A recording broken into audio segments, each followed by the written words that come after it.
El Ministerio Apostólico de Enseñanza y Predicación Rema Internacional presenta hoy al Reverendo Fernando García Sotomayor con la proclamación de las buenas nuevas de Dios para tu vida. El mensaje de ayer, el mensaje de hoy y el mensaje para la eternidad a los que tienen hambre y sed de la palabra de Dios. Un querigma de Dios para el que oiga, el que tiene oídos para oír.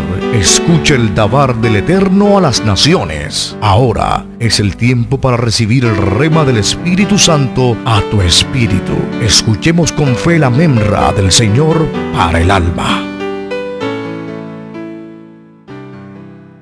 Dios nos bendiga por esta palabra. El título, una vez más, de esta disertación: Poderoso Pentecostés Profético.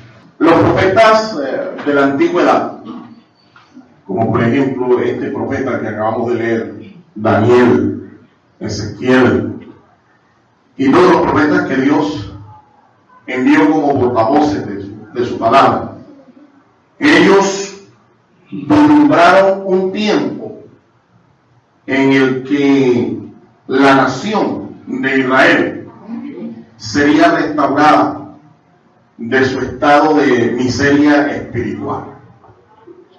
Cuando Dios dio su palabra allá en el monte Sinaí, hizo un pacto con ellos, y los sacerdotes se constituyeron, la tribu de Leví, la tribu sacerdotal, se constituyó en los maestros de la palabra de Dios para el pueblo.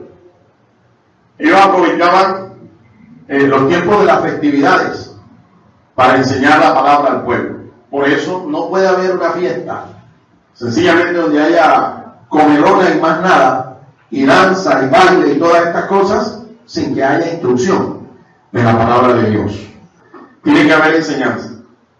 El pueblo era instruido en los tiempos de fiesta por los sacerdotes, pero lastimosamente el sacerdocio se corrompió, no cumplieron con su labor.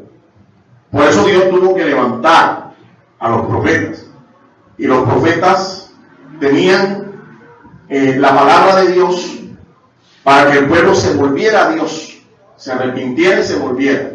Algunos de ellos incluso anunciaron tiempos de juicio para Israel por haberse apartado de la palabra del Señor. Pero a pesar de que el mensaje de algunos de ellos era un mensaje duro, un mensaje de juicio, ellos tenían siempre una esperanza, una palabra de consuelo, una palabra de restauración para Israel. No es la excepción con el profeta Ezequiel. Ezequiel está vislumbrando aquí en este pasaje donde hemos leído un tiempo en el cual Israel sería restaurado de su estado espiritual. Ese tiempo de restauración iba a cobijar no solo a la nación de Israel, sino a todas las naciones del mundo, toda la tierra y en general todo el universo. El apóstol San Pedro, en el discurso que dio en Pentecostés, allá en Hechos capítulo 2, habló de esos tiempos de restauración de todas las cosas. Es un tiempo anunciado para los tiempos finales. Ahora, las Escrituras nos muestran que todo Israel actualmente está, antes de experimentar ese avivamiento espiritual, está en ceguera espiritual. Está endurecido espiritualmente. Ellos han negado al Mesías, Yeshua, Jesús de Nazaret, lo han negado y apostataron del mensaje que los sacerdotes y los profetas le dieron. Negaron a Yeshua, el Mesías, y espiritualmente están endurecidos, están ciegos espiritualmente. Y estarán así hasta que reconozcan que Jesús es el Mesías, no solo de Israel, sino de todas las naciones. Todo Israel experimentará entonces un avivamiento espiritual en esta edad de oro que va a venir después que Cristo, el Señor, venga y establezca su reino sobre esta tierra. Ahora, las Escrituras nos muestran que Israel está endurecido espiritualmente hasta este tiempo, pero nos dice la palabra de Dios que vendrá un tiempo de avivamiento, un tiempo de restauración. Nos muestran que aunque Israel está endurecido, hay un remanente que creerá en el Señor y será salvo. Dios, sin embargo, en este tiempo de gracia que le ha permitido a la iglesia, y ya llevamos más de 2000 años, nos advierte a nosotros para que entendamos que Él no ha olvidado su pacto con su pueblo Israel. Nos muestra que aunque Israel está endurecido espiritualmente, va a haber un tiempo en el que Israel se va a volver al Mesías. El apóstol Pablo, cuando escribe a los Romanos, capítulo 9, en el los versículos, todo el capítulo 9, todo el capítulo 10 y todo el capítulo 11, nos muestra el apóstol Pablo que Israel, después de los tiempos de gracia, los tiempos de los gentiles pasen, Israel será restaurado, porque Dios es fiel a su pacto, Dios es fiel a sus promesas, y Él va a cumplir lo que le ha prometido a su pueblo. Una vez que termine este tiempo de la iglesia, este tiempo que el apóstol Pablo llama los tiempos de los gentiles, y la plenitud de gentiles sean salvos, entonces Israel será sometido a un tratamiento espiritual. La gran tribulación que viene sobre esta tierra es una intervención de Dios para someter a su pueblo a lo que nosotros hoy llamamos cuidados intensivos, cuidados de mucha atención. Cuando una persona está grave, los médicos recomiendan un tiempo de atención especial y lo envían a salas especiales de atención. Pues bien, eso es lo que va a hacer el Señor con Israel. Lo va a someter a un tiempo de cuidados intensivos hasta que sea restaurado. Dios es fiel. En realidad, hermano, esto lo hace Dios es para restaurar a su pueblo. Y es que, escuchen, todo proceso de restauración comienza con un avivamiento espiritual. No se puede hablar de restauración si no hay búsqueda del Espíritu Santo de Dios, quien provoca los avivamientos. ¿Para qué? Para que nosotros seamos avivados espiritualmente. Nosotros como ministerio, escúcheme, enfatizamos en dos cosas. Enfatizamos en la palabra, en el conocimiento de la palabra y en el poder del Espíritu Santo. Sin embargo, algunas personas creen que nosotros somos gente fría, que nosotros somos gente espiritualmente sin poder, porque aquí no se están dando o no se dan con frecuencia esas manifestaciones de demonios, esos exorcismos o cuadros como estos que en la mayoría de las iglesias de acá del sur de Barranquilla se ven. El asunto es sencillo, es que nosotros enfatizamos en el conocimiento de la palabra de Dios. Y la Biblia enseña, cuando usted es conocedor de la palabra, que si usted se somete a Dios, ¿verdad?, se humilla delante del Señor, el diablo, dice la Escritura, huirá de vosotros. Así que aquí no tiene por qué manifestarse ningún diablo, ni ningún demonio, ni espíritu inmundo, ni nada de estas cosas. Mientras que la iglesia esté concentrada, enfocada en el conocimiento de la palabra, la iglesia no va a tener que sufrir este tipo de cosas. Ahora, anhelamos y deseamos que el Espíritu Santo se manifieste con poder en nuestras vidas. ¿Por qué? Porque una iglesia avivada espiritualmente, un creyente avivado, lleno del poder del Espíritu Santo de Dios, es un creyente eficaz, dando testimonio, ganando a otros para Cristo. Y es una iglesia que va a crecer. Porque mientras que la iglesia se dedique a la oración, a la palabra, el Señor añade a la iglesia cada día los que han de ser salvos. Cuando ven gloria a mis hermanos. El Señor añade a la iglesia cada día los que han de ser salvos. A nosotros no nos interesa tener acá mega iglesia. Aquí lo que nos interesa es tener a un pueblo que sea ferviente espiritualmente, lleno del poder del Espíritu Santo y lleno del conocimiento de la palabra de Dios.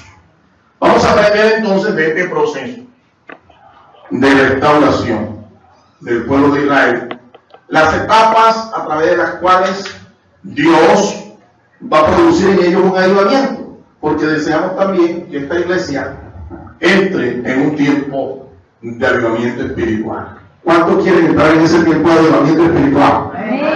La primera etapa entonces nos dice aquí en el texto que Dios esparcirá agua limpia y serán limpiados. Eso dice el profeta. Dios esparcirá agua limpia y serán limpiados.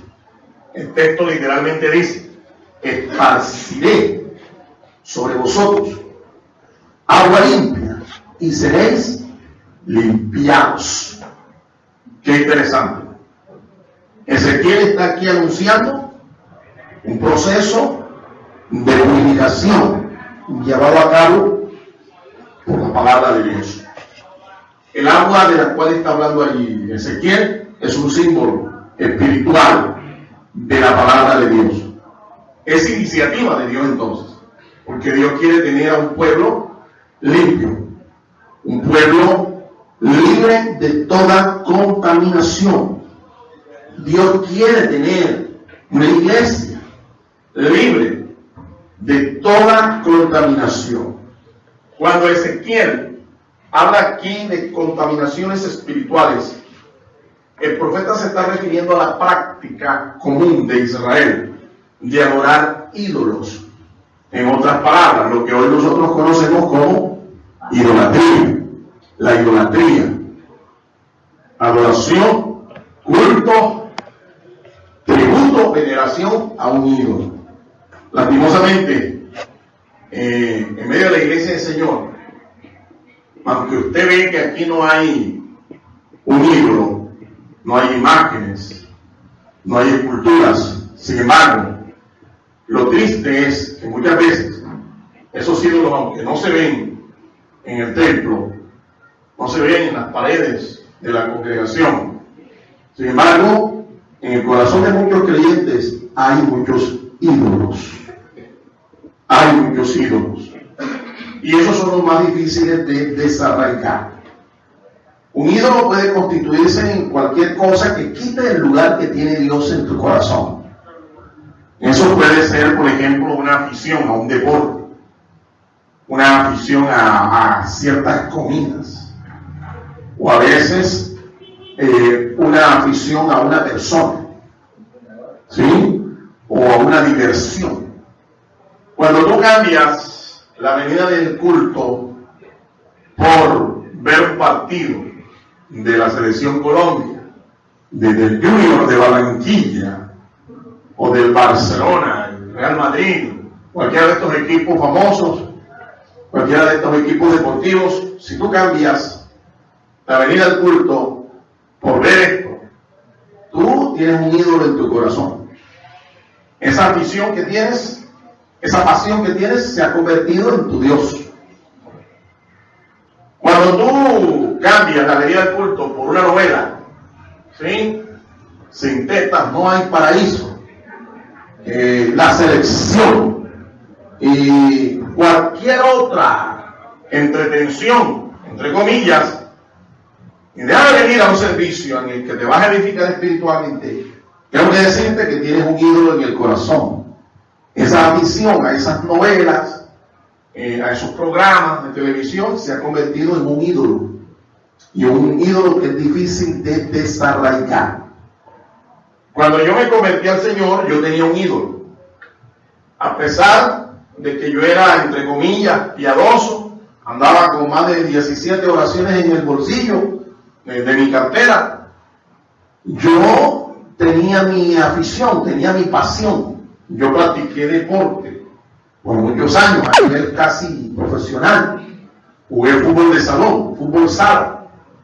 Y en mi vida cristiana hubo muchos altibajos. Porque, por un lado, yo quería agradar al Señor. Quería servirle a Dios. Pero por otro lado estaba esa afición, esa pasión, porque yo practicaba. Llegué al punto de cambiar una ida a una escuela bíblica dominical por ir a jugar un partido, porque tenía un compromiso con el equipo. Y déjeme decirle, hubo un momento en que yo tuve que decidir. Y tuve que decirle al Señor, ayúdame a dejar esta pasión juvenil, a dejar esta afición, porque en mi corazón nada más tiene que haber un solo Dios, y ese eres tú, Señor. Y el Señor me ayudó. 2 años después que yo me convertí al Señor, yo fui bautizado con el Espíritu Santo. En una clínica, ustedes escucharon el testimonio en la ocasión anterior que estuvimos acá reunidos, cómo el Señor me bautizó allí y mi vida cambió. Ahora mi pasión y mi deseo y mi prioridad es la palabra, es el Señor, son las cosas de Dios. Pero esa fuerza, ese dominio, esa voluntad, a usted no le van a hacer nunca si usted no es vigorizado, no es potenciado por el Espíritu Santo del Señor. ¿Por qué no le da un aplauso al Señor en esta mañana? Gloria a Dios. ¿Por qué muchas personas, muchos cristianos tienen ese problema? Porque todavía le falta el bautismo con el Espíritu Santo. Cuando reciban esta promesa, ustedes se van a dar cuenta que lo primero en su vida va a ser Dios. Van a tener el poder para sostener su testimonio, para ordenar sus prioridades en la vida cristiana. Usted se va a dar cuenta que lo primero es el Señor y lo demás es secundario. Mire, el agua es un medio de limpieza que se usaba por el sacerdocio en Israel, por los levitas, como un símbolo de limpieza, limpieza espiritual. En la carta a los Hebreos, vamos a leer en el capítulo 10 de la carta a los Hebreos y el versículo 22.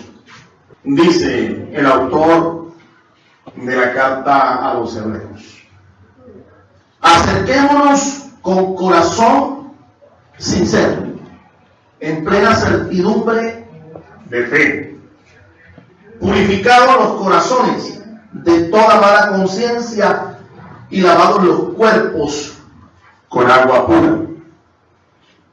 Cuando el escritor de la carta a los Hebreos escribe a los creyentes hebreos esta carta, el templo de Jerusalén todavía estaba en pie. Y aunque ya el sacrificio de Cristo había sido efectuado en la cruz, ya la purificación de los pecados del Señor nos dice que ya había sido efectuada.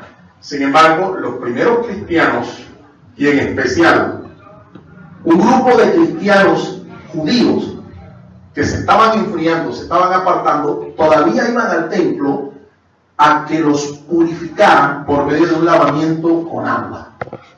Por eso dice el texto ahí claro, purificados, el cuerpo dice, con el agua. Se usaba el agua como un medio de limpieza, de pureza ritual. Las manos, inclusive a veces, dentro de la legislación mosaica estaba establecido que usted no podía comer ningún alimento sin antes lavarse las manos. El medio entonces que se usaba era el agua. Ahora, cuando la Biblia habla de que nosotros tenemos que purificarnos también espiritualmente, nosotros los cristianos, que vivimos en un nuevo orden sacerdotal, ya no usamos el agua. Para nosotros el medio de limpieza es la palabra. Y cuando la palabra de Dios nosotros la aplicamos a nuestra vida, lo mismo que hacía el agua para limpiar el cuerpo, lo mismo hace la palabra de Dios para limpiar nuestra alma, nuestro espíritu. El agua viene entonces a purificarnos. Y cuando tú estás purificado, eso es sinónimo de que usted es una persona santificada. Pureza es sinónimo de santidad. Pureza es sinónimo de santidad.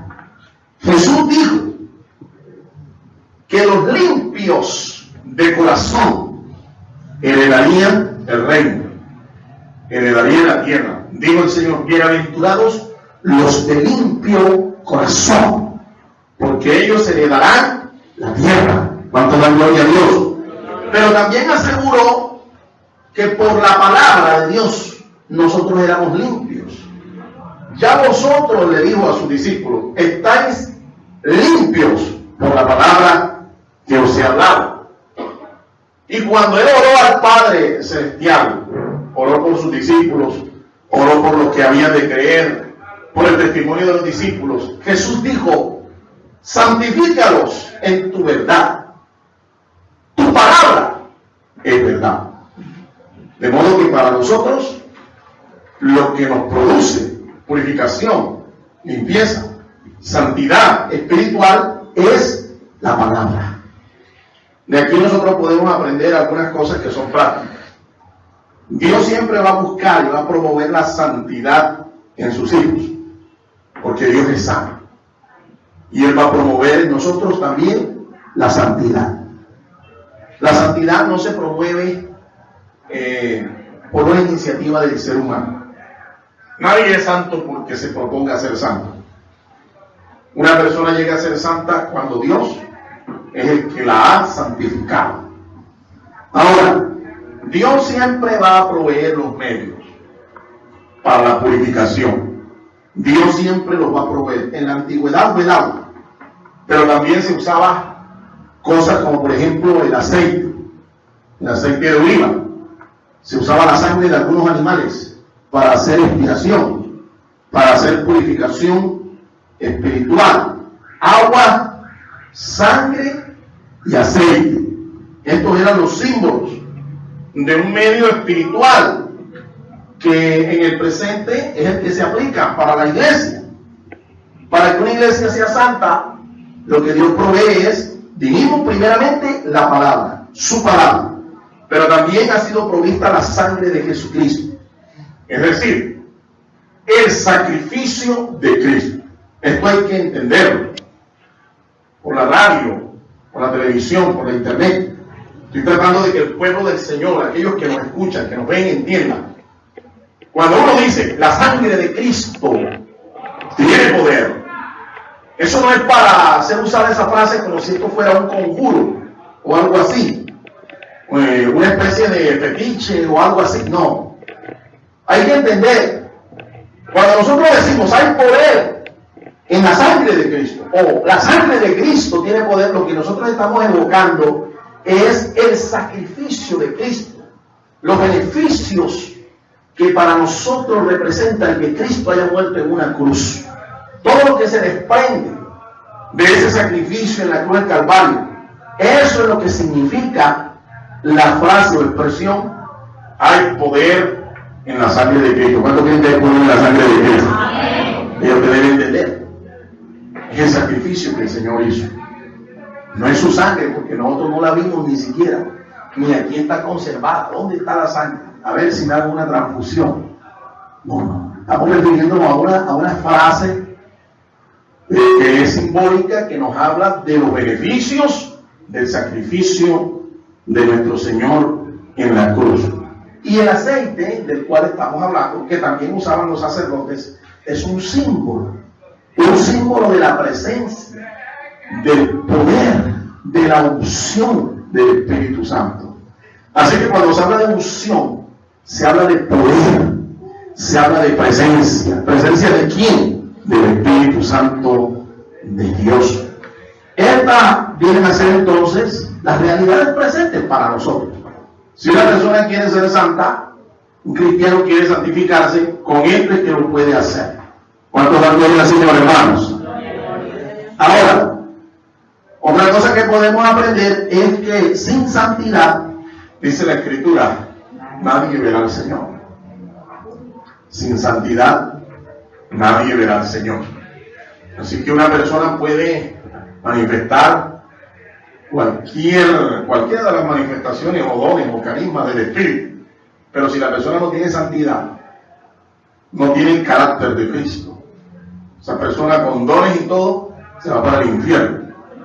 Y de hecho, escúchenme con atención, en el infierno hay personas que orarán y le dirán a Dios: pero si en tu nombre nosotros hicimos milagros, muchos milagros, profetizamos, si nosotros hicimos en tu nombre, con otras palabras, manifestaron todos los dones del Espíritu, pero le faltó lo más importante, el fruto del Espíritu, el amor, el gozo, la paz, la paciencia, la benignidad, la bondad, la fe, la mansedumbre, la templanza.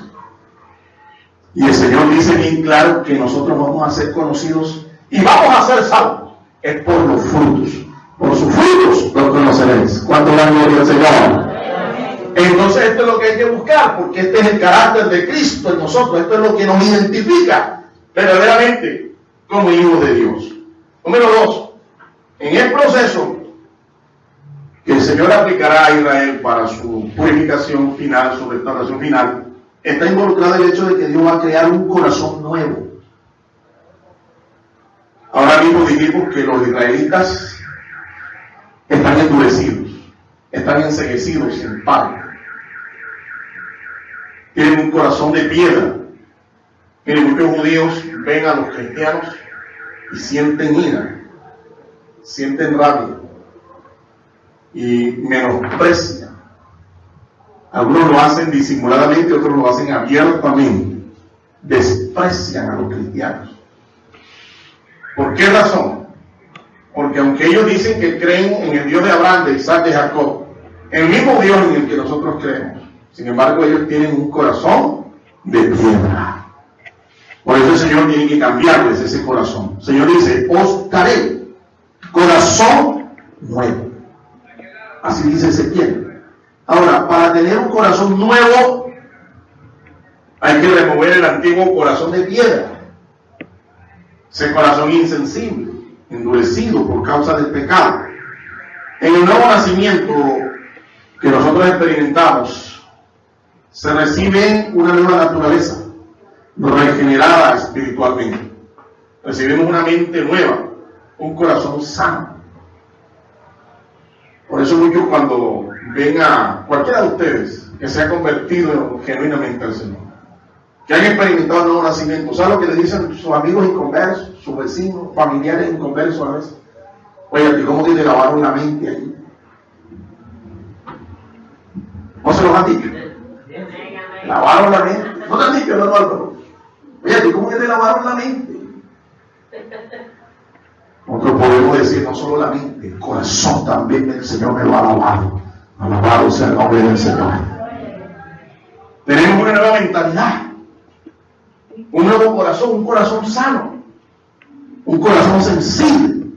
La renovación del corazón hace sensible al hombre, al Espíritu de Dios.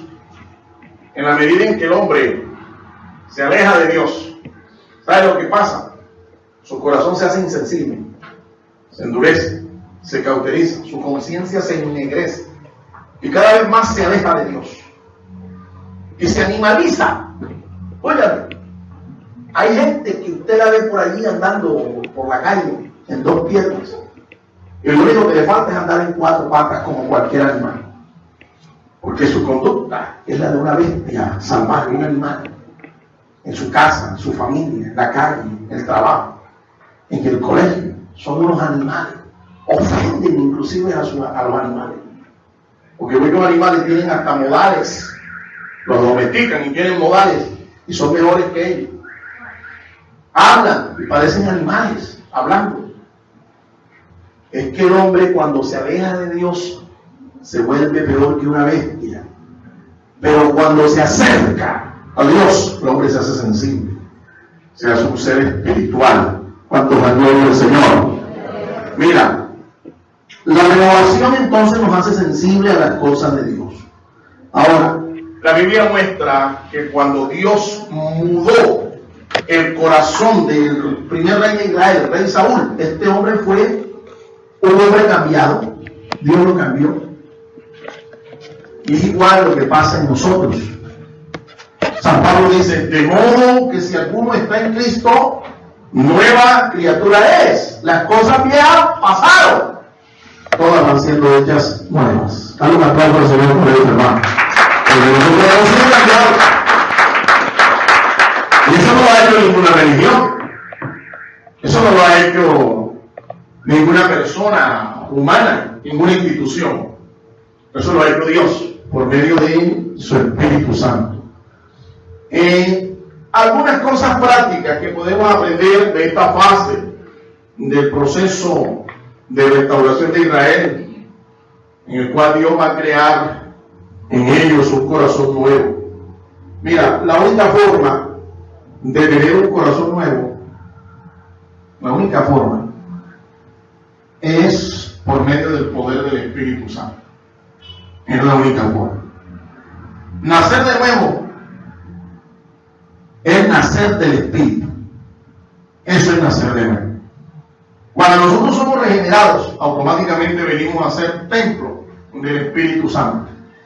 Y la diferencia de nosotros con todos aquellos que están allá afuera, que dicen creer en Dios, tener fe en Dios, que Dios está con ellos y ellos están con Dios.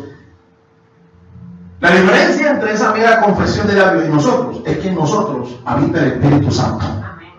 ¿Cuántos son templos del Espíritu Santo aquí en esta mañana? Y si tú no eres templo del Espíritu Santo, no has nacido de nuevo. Tú todavía no eres hijo de Dios. Eres una criatura más de Dios, pero no eres hijo de Dios. Cuando nosotros somos regenerados, entonces nos convertimos en templo del Espíritu Santo. Ahora, Dios siempre ha deseado reinar en nuestro corazón. En el libro de los Proverbios nosotros vemos que Dios hace un llamado al hombre y dice: dame, hijo mío, tu corazón y miren tus ojos por mis caminos. Fíjate lo que Dios pide del hombre. ¿Qué pide? El corazón. Porque es que ahí está la clave. En el corazón se cree, para justicia, en el corazón. Allí Dios quiere reinar.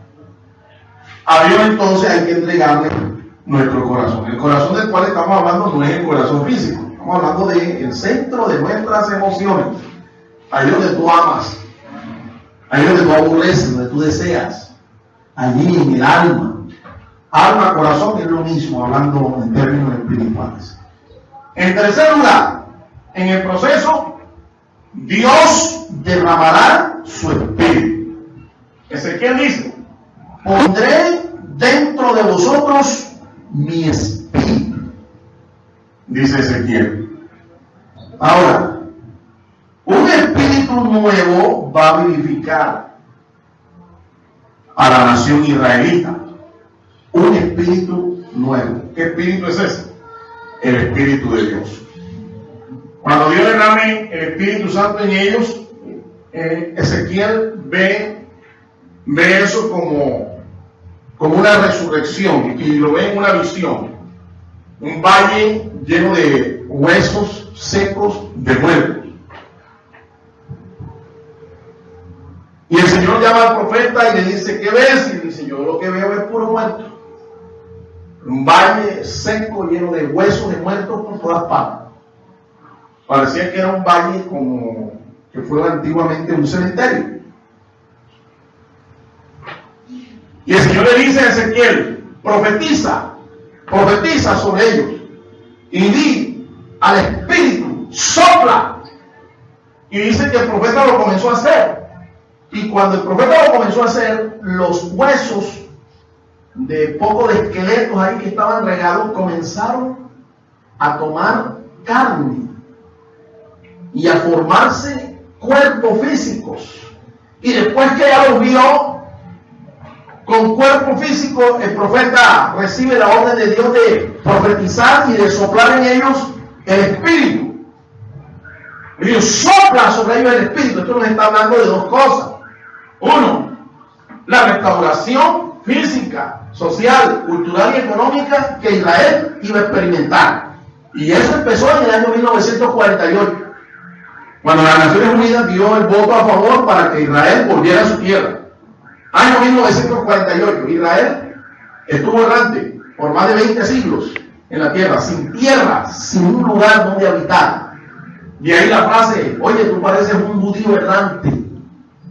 Ellos andaban sin tierra. Esa restauración física, económica, social, cultural, esa restauración en el plano natural ya empezó año 1948.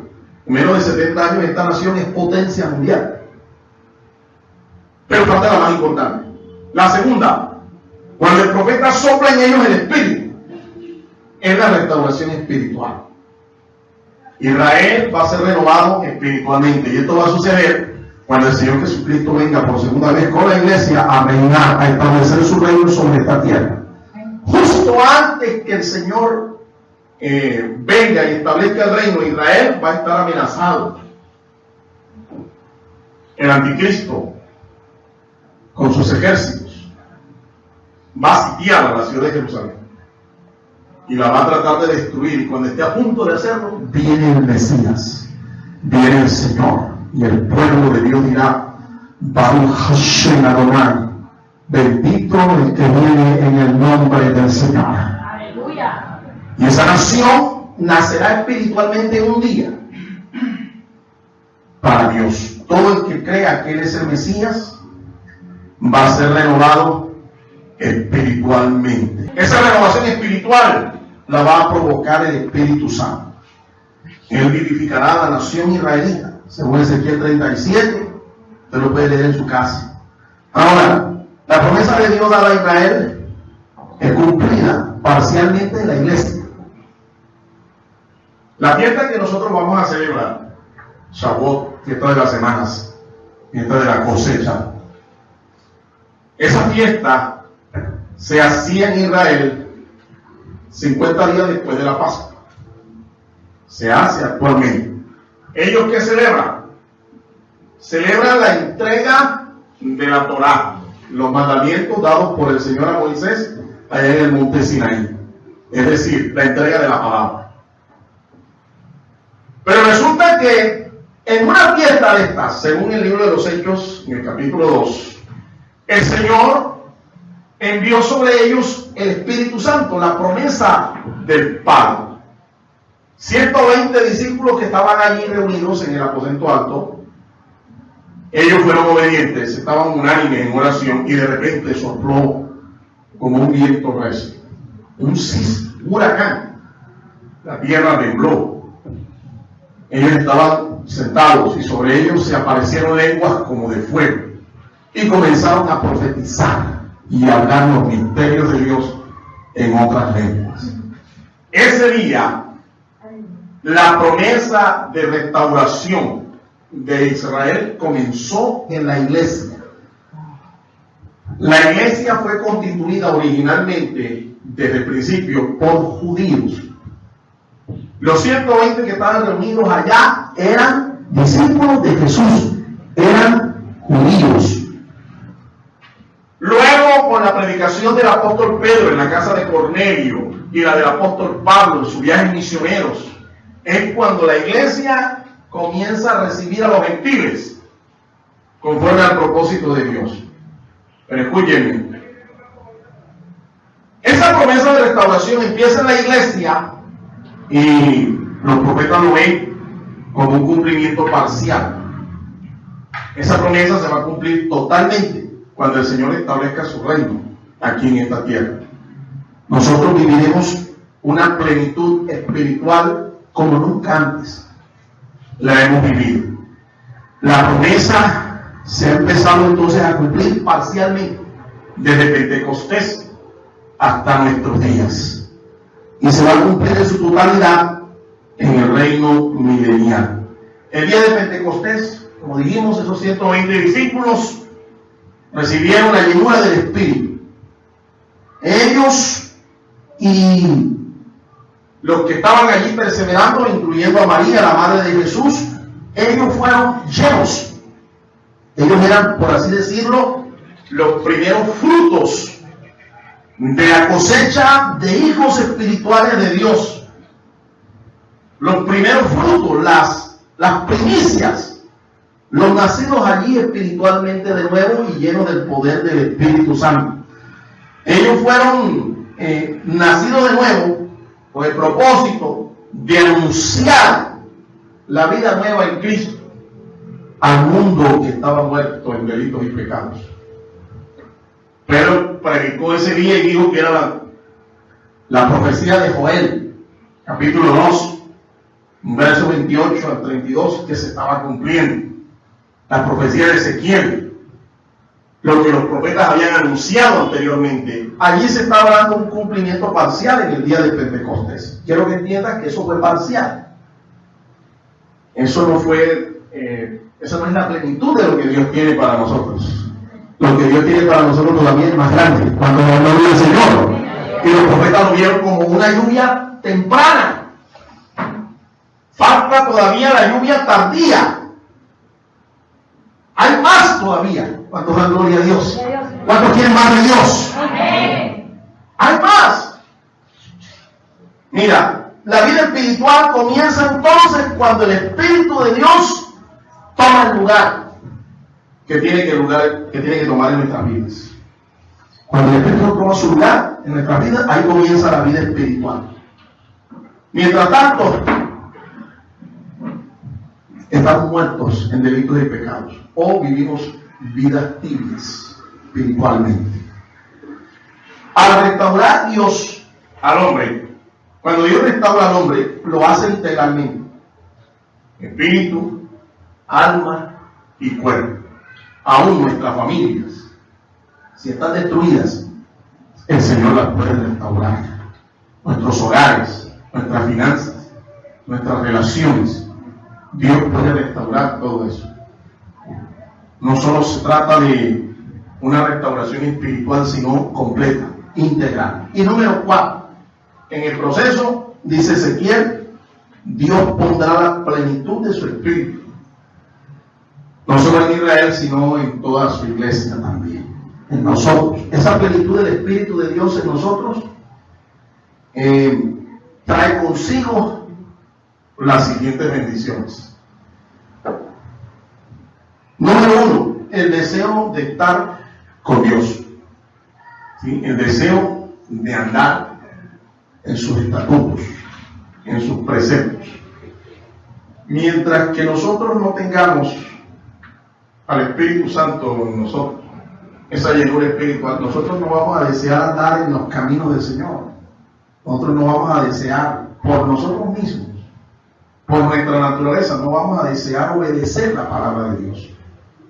El deseo de guardar sus preceptos, en segundo lugar. El deseo de poner su palabra por obra. Ya no va a entrar por aquí y no va a salir por acá.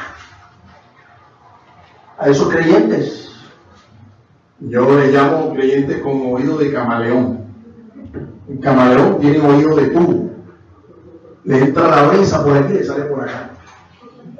Es igual muchos creyentes. La palabra le entra por aquí y le sale por acá. Tienen oído de tubo. Pero nosotros ponemos la palabra por obra cuando el Espíritu Santo habita en nosotros. Ahora, Israel será involucrado en un avivamiento que ya comenzó en el día de Pentecostés, en la iglesia de Cristo. Este tiempo de restauración futura es el cumplimiento del llamado nuevo pacto. Fíjense, allá en el Sinaí, el Señor les entregó la Torá, les entregó las tablas de la ley, el pacto mosaico. Acá en Pentecostés, ¿qué hace?